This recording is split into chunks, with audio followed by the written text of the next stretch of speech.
Channel पर जो भी वक्ता ने कहा वो उसकी अपनी राय है, जिसकी पुष्टि नेशन न्यूज इंडिया नहीं करता। धन्यवाद।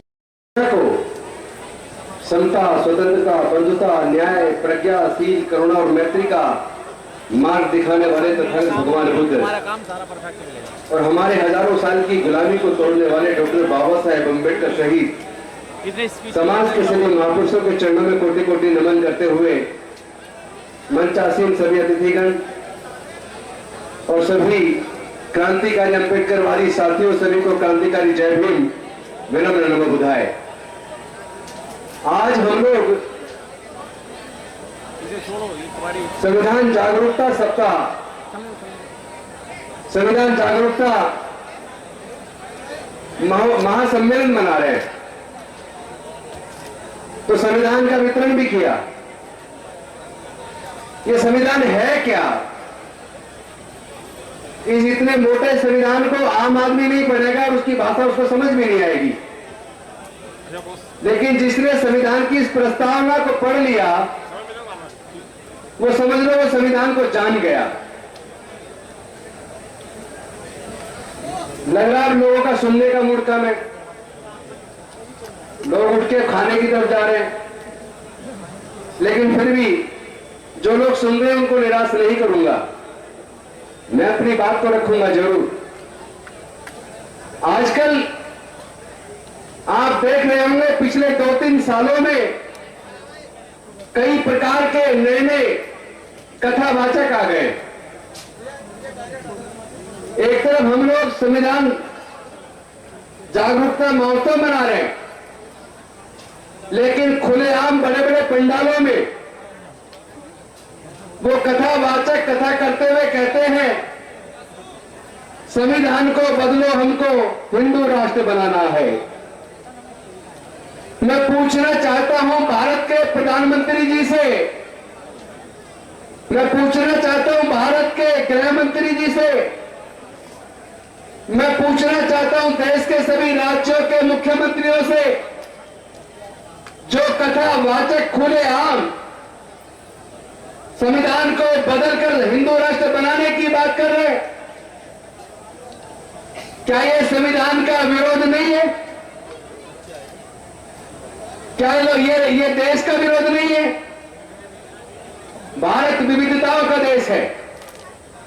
भारत के अंदर अनेकों धर्म, अनेकों संस्कृतियां, अनेकों भाषा और हजारों जाति के लोग रहते हैं। जब हम भारत के संविधान को प्रस्तावना को पढ़ते हैं और ऐसे कथावाचकों की कथा को सुनते हैं तो समझ आता है कि वो कथावाचक सीधे सीधे भारत के संविधान पर हमला कर रहे हैं, वो सीधे सीधे भारत की अस्मिता पर हमला कर रहे हैं। और उनकी कथा जहां खोती है उसकी सुरक्षा पुलिस करती है। मैं पूछना चाहता हूं देशद्रोहियों की सुरक्षा पुलिस क्यों करती है? जो लोग देश को तोड़ने की साजिश कर रहे हैं, जो एक धर्म विशेष का राष्ट्र बनाने की बात कर रहे हैं, मैं उनको कहना चाहता हूं देश के न्यायालयों के जजेस, देश के राष्ट्रपति, प्रधानमंत्री, तमाम मंत्री जब वो अपने पद की शपथ लेते हैं तो उस शपथ में यह भी होता है कि मैं भारत की संविधान की गरिमा को बरकरार रखूंगा। मैं बिना किसी भय के, बिना किसी पक्षपात के सभी जाति, सभी धर्म, सभी वर्गों के लोगों को समान रूप से न्याय प्रदान करूंगा, किसी के साथ कोई पक्षपात नहीं करूंगा। तो जो आज हमने संविधान की प्रस्तावना पढ़ी, इसको केवल पढ़ना नहीं है, इसको समझना भी है। यह प्रस्तावना कहती है हम भारत के लोग, हम भारत के लोग का मतलब भारत में रहने वाले सभी जाति, सभी धर्म के, सभी संस्कृतियों के, सभी भाषाओं को बोलने वाले लोग। हम भारत को कैसा बनाना चाहते हैं? हम भारत को सामाजिक, आर्थिक और राजनीतिक न्याय, विचार अभिव्यक्ति, विश्वास, धर्म और उपासना की स्वतंत्रता, प्रतिष्ठा और अवसर की समता प्राप्त करने के लिए, मैं यही रोकता हूं, मतलब सबको प्रतिष्ठा, सबकी बरकरार रहे, सबको समान अवसर मिले। लेकिन क्या ये हो पा रहा है? खुलेआम सरकारी संरक्षण में, खुलेआम सरकारी संरक्षण में कथावाचक संविधान बदलने की बात कर रहे हैं, तो वो जेल में क्यों नहीं है? क्या देश के प्रधानमंत्री और गृह मंत्री और सारे मुख्यमंत्री को इस्तीफा नहीं दे देना चाहिए? जब कथावाचक खुलेआम संविधान को बदलने की बात कर रहा है, फिर वो जेल में क्यों नहीं है और उसकी सुरक्षा पुलिस क्यों कर रही है? क्या देश की पुलिस संविधान तोड़ने वालों को सुरक्षा देने के लिए बनी है, या देश की पुलिस संविधान की सुरक्षा करने के लिए, सबके मान सम्मान की सुरक्षा करने के लिए और इस संविधान की रक्षा करने के लिए बनी है? इस अंतर को समझना पड़ेगा। कुछ लोग सत्ताधारी पार्टी के जुड़े हुए लोग खुलेआम अनुसूचित जाति जनजाति के लोगों के मुंह पे मूत रहे, खुलेआम उनसे थूक चटवा रहे, खुलेआम उनसे चप्पल चटवा रहे, उनसे दंड बैठक लगवा रहे, उनका मुंडन कर रहे, उनकी बहन बेटियों की इज्जत लूट के उनकी हत्याएं कर रहे और विरोध करने पे उनके घरों को चला रहे। ऐसे में पूछना चाहता हूं देश के प्रधानमंत्री जी, देश के गृह मंत्री जी और देश के न्यायालय, देश का पुलिस, देश की कानून व्यवस्था कहां है? केवल ऐसे भाषण देने से काम चलेगा क्या? अरे संविधान की जागरूकता बनेगी कैसे जब आपके संविधान के ऊपर चर्चा करने वाली सभाओं में हम केवल पुरुष आते हैं, केवल पुरुष आते हैं, और वो भी अपने बच्चों को और पत्नी को साथ लेकर नहीं आते। हम लोग पुरुष लोग संविधान के ऊपर चर्चा करते हैं, समाज के ऊपर होने वाले जुल्म जाति पर चर्चा करते हैं, और हमारे मोहल्ले में कथावाचक आता है, हमारी पत्नी और बच्चे उस कथा को सुनने जाते हैं और वहां कथा में वो संविधान बदलने की बात करता है, हिंदू राष्ट्र बनाने की बात करता है, हिंदू मुस्लिम के कत्ल करने की बात करता है, लोगों में नफरत फैलाता है, और हम यह संविधान बचाने की और मानवता की बात करते हैं, समता की, स्वतंत्रता की, बंधुता की, न्याय की बात करते हैं। तो आपके बच्चे ने, आपकी पत्नी ने, आपकी बहन ने, आपकी बेटी ने, आपकी मां ने समता, स्वतंत्रता, बंधुता और न्याय की बात को नहीं सुना। वो कथावाचकों के पास जाके वो नफरत कैसे फैला रहे हैं, समाज को बांटने की साजिश कैसे कर रहे हैं, अंधविश्वास पाखंडवाद में डालकर हमारे बच्चों के भविष्य को अंधकार में कैसे डाल रहे हैं। अनजाने में हम अपनी पत्नी और बच्चों को घर छोड़ देते हैं और उन कथावाचकों की कथा सुनकर आपके बच्चे अपनी पढ़ाई छोड़कर 15 दिन के लिए वो कावड़ लेने जाते हैं।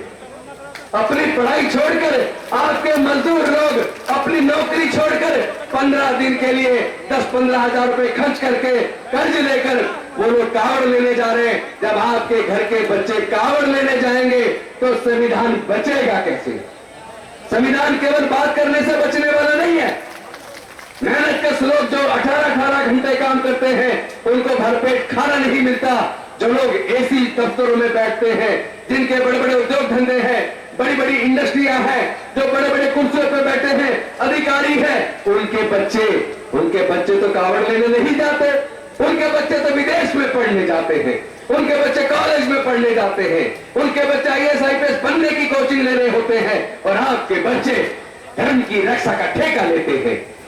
तो समाज किसका बनेगा? किसका समाज मजबूत होगा? समाज उसका मजबूत होगा जिसके बच्चे पढ़ेंगे। समाज उसका मजबूत होगा जिसके बच्चे व्यापार में अपना मन लगाएंगे। समाज उसका मजबूत होगा जो एकजुट होकर अपने समाज को जागरूक करेंगे। हम लोग तो अपनी बहन बेटियों को जागरूक करते नहीं है, अपने बच्चों को जागरूक करते नहीं है, और ऐसे केवल मंचों पर भाषण सोच के हम सो लगा के भाषण देने के बाद सोचते हैं समाज जागरूक हो गया, हम चीजों को बदल देंगे, देश के संविधान को बचा लेंगे। जब देश की सरकार ही संविधान बदलने की साजिश कर रही हो, जब देश की सरकार ही खुद हिंदू मुसलमान, पाकिस्तान, हिंदुस्तान, कश्मीर ये बोल बोल के लोगों में नफरत पैदा कर रही हो, तो देश बचेगा कैसे? देश का संविधान बचेगा कैसे? मैं कहना चाहता हूं, देश का संविधान बचाना है तो अपने बीवी को, अपने बच्चों को अंधकार के रास्ते से बाहर निकालो। उन्हें कथावाचकों के पास कथा सुनने मत जाने दो। उनको आप कावड़ लेने के लिए मत जाने दो। अपने बच्चों को स्कूल में भेजो, अपने बच्चों को कॉलेज में बच्चों भेजो, अपने बच्चे के व्यापार के बारे में उसको समझाओ, अपने बच्चों को नौकरी की तैयारी करवाओ, अपने बच्चों को अंधकार, अंधविश्वास, पाखंडवाद से दूर निकाल कर जो बाबा साहब ने दिया था वैज्ञानिक दृष्टिकोण, अपने बच्चों को सही और झूठ का एहसास करा दो, अपने बच्चों को अच्छे और बुरे का मार्गदर्शन करा दो। आपके बच्चे को जब अच्छे और बुरे में अंतर करना आ जाएगा तो वो संविधान बचा लेगा, तो संविधान के रास्ते पे चलेगा। संविधान बचेगा तो देश बचेगा, संविधान बचेगा तो देश का प्रजातंत्र बचेगा, संविधान बचेगा तो देश के एससी, एसटी, ओबीसी और माइनॉरिटी की इज्जत आप भी बचेगी। ये लोग जो मुंह पे मूत रहे, जो थूक चटवा रहे, जो चप्पल चटवा रहे और उसकी वीडियो बनाकर वो वीडियो क्यों डालते हैं, कभी सोचा आप लोगों ने? अरे वो ये वीडियो जानबूझकर बनाकर चलाते हैं ताकि आपके अंदर डर पैदा हो जाए। लेकिन मैं ऐसे लोगों को और उनके संरक्षण करने वाले नेताओं को, उन सरकारों को चेता देना चाहता हूं, आप जितनी मर्जी वीडियो बना के चला लेना, जितनी मर्जी उत्पीड़न कर लेना, लेकिन हम ना डरने वाले हैं, ना झुकने वाले हैं, ना बिकने वाले हैं। हम मिटा देंगे ऐसे लोगों को जो संविधान को मिटाने का ख्वाब देखते हैं। हम लोग डॉक्टर बाबा साहब अम्बेडकर को मानने वाले लोग हैं, हम संत गुरु रविदास को मानने वाले लोग हैं, हम समता पसंद, न्याय पसंद लोग हैं, हम मानवता को मानने वाले लोग हैं। आप हमें डराने की अब सोचना मत, वरना नींद में भी आपको डरावने सपने आएंगे, नींद में भी आपको हमारे भाषण सुनने को मिलेंगे और हम लोग अपने समाज को इतना मजबूत कर देंगे, अपने समाज को इतना ताकतवर बना देंगे, क्योंकि हम जानते हैं हम 88% हैं, 88% लोग राज करेंगे। क्योंकि जैसा अभी राजकुमार सैनी जी कह रहे थे, डॉक्टर बाबा साहब अम्बेडकर ने कहा था, पहली पीढ़ी हमारी मारी जाएगी न्याय के लिए लड़ते हुए, दूसरी पीढ़ी न्याय के लिए लड़ते हुए जेल जाएगी और तीसरी पीढ़ी न्याय के लिए लड़ते हुए हुक्मरान बनेगी। मारे जाने वाली पीढ़ी का दौर खत्म हो गया, जेल जाने वाली पीढ़ी का दौर चल रहा है। आने वाले 2-3 साल बाद आप हुक्मरान बनेंगे। अब आप राज करने की स्थिति में आने वाले हैं, अपने ऊपर भरोसा तो करो। अरे अपने ऊपर, अपने वोट के ऊपर भरोसा करो, क्योंकि तुम्हें वोट की कीमत का एहसास नहीं है। जब देश का संविधान लिखा जा रहा था, देश आजाद होने वाला था, संविधान सभा के सामने यह प्रश्न आया कि अब सरकार अपनी सरकार, हमारी जनता सरकार चुनेगी, अंग्रेज जाने वाले हैं, तो वोट देने का अधिकार किसको मिलना चाहिए। जब इस बात पर चर्चा शुरू हुई कि वोट का अधिकार किसको मिलना चाहिए, तो संविधान सभा के ज्यादातर सदस्य केवल वोट देने का अधिकार ग्रेजुएट को देना चाहते थे। कुछ संविधान सभा के सदस्य वोट का अधिकार इनकम टैक्स पेई को देना चाहते थे, कुछ बड़े जमींदारों को देना चाहते थे। यानी कुल मिला के संविधान सभा के ज्यादातर सदस्य केवल 5% लोगों को वोट का अधिकार देना चाहते थे। लेकिन डॉक्टर बाबा साहब अम्बेडकर जी ने सोचा, इस वर्णवादी मनवादी व्यवस्था में हमारे लोगों के पढ़ने लिखने पर धार्मिक बंदिश थी, हमारे लोगों के व्यापार करने पर धार्मिक बंदिश थी, हमारे लोगों के संपत्ति रखने पर बंदिश थी। तो फिर हमारे लोग ना ग्रेजुएट बन पाए, ना व्यापारी बन पाए, ना इनकम टैक्स पेई बन पाए।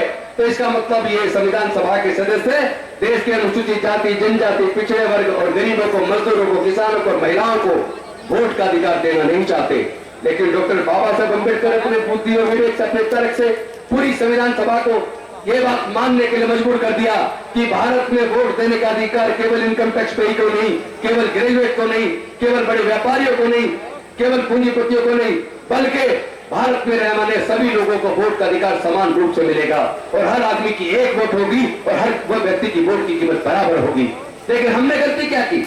हमने अपनी इस वोट की कीमत को समझा नहीं कि कितनी मुश्किल से डॉक्टर बाबा साहब अम्बेडकर ने हमें वोट का अधिकार दिया। हमने अपनी कीमत को नहीं समझा वोट की, हमने अपनी वोटों को शराब की बोतल में 1000-2000 रुपए में 10-5 किलो अनाज में हमने अपनी वोट को बेच दिया। और हम ये भूल गए कि वो लोग जो हमारी वोट को खरीदते हैं, जिन लोगों के पैसे से वो हमारी वोट को खरीदते हैं, उन्हीं लोगों के हाथों वो हमारे बच्चों के भविष्य को बेच देते हैं। यही कारण है कि हम लोग 88% होने के बावजूद 12% लोग हमारे ऊपर राज कर रहे हैं। और वो लोग, उन्होंने सत्ता में आने के बाद इतना बड़ा षड्यंत्र कर दिया, उन्होंने पढ़ाई इतनी महंगी कर दी कि आपके बच्चे फिर से पढ़ाई से दूर हो जाएं। आपके बच्चे नौकरी में जाया करते थे रिजर्वेशन से, उन्होंने ठेकेदारी प्रथा लाकर सारे सरकारी संस्थान बेचकर आपके आने वाले बच्चों से नौकरियां भी छीन ली और पैसा व्यापार करने के लिए आपके पास है नहीं। इसलिए हमें बहुत सूझबूझ से, अकल से, बुद्धि से, विवेक से डॉक्टर बाबा साहेब अम्बेडकर के मार्गदर्शन में सोच विचार कर एकजुट होकर संविधान बचाने की लड़ाई को भी लड़ना होगा, अपनी बहन बेटी की इज्जत को बचाने की भी लड़ाई को लड़ना होगा। और हम लोग ईमानदारी के साथ अगर एकजुट हो जाए, अगर हम ये समझ ले कि जाति कुदरत ने नहीं बनाई, जिसने जाति बनाई वही देश पे सत्ता पे काबिज है, संसाधनों पे काबिज है। और जब तक जाति रहेगी तब तक जाति की वजह से उत्पीड़न रहेगा। जब जाति ही उत्पीड़न का कारण है तो हम जातियों को खत्म क्यों नहीं करते? इसलिए हमने मिशन जय भीम के माध्यम से नारा दिया है, जाति छोड़ो समाज जोड़ो, जाति छोड़ो समाज जोड़ो, और एक ऐसे समाज का निर्माण करो जिसमें सब लोग समान हो, सबके लिए समान अवसर हो, सब में भाईचारा हो, नफरत के लिए कोई स्थान ना हो। तो हम लोग इस कारवां को मजबूती के साथ आगे बढ़ाएंगे और ऐसे नेताओं के मंशूबों को, ऐसे लोगों के मंशूबों को साकार नहीं होने देंगे जो देश को तोड़ना चाहते हैं, जो देश को तोड़ने की साजिश रच रहे हैं, जो देश के प्रजातंत्र को खत्म करके राजतंत्र लाना चाहते हैं, जो देश के संविधान को खत्म करके मनुस्मृति लाना चाहते हैं, वो ये ख्वाब देखने छोड़ दे। डॉक्टर बाबा साहेब अम्बेडकर के बच्चे इतने कमजोर नहीं कि तुम्हें जीतने दे। बहुत बहुत धन्यवाद। जय भीम, जय भारत, नमस्कार। Press the bell icon on the YouTube app and never miss another update.